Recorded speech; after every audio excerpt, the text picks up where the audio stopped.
How to make dark mode auto on Samsung internet browser. Hello guys, in today's video I'm gonna show you how to make dark mode auto on Samsung internet browser. First thing, go to the browser and here you will find these three lines in the bottom corner. Click on it and then click settings, and here you will find web page view and scrolling. Click on it and then click dark mode.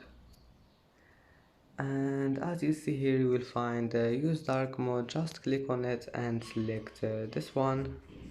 When phone dark mode is on, and that's it. Now just go back, it will be saved. And that's it for today's video.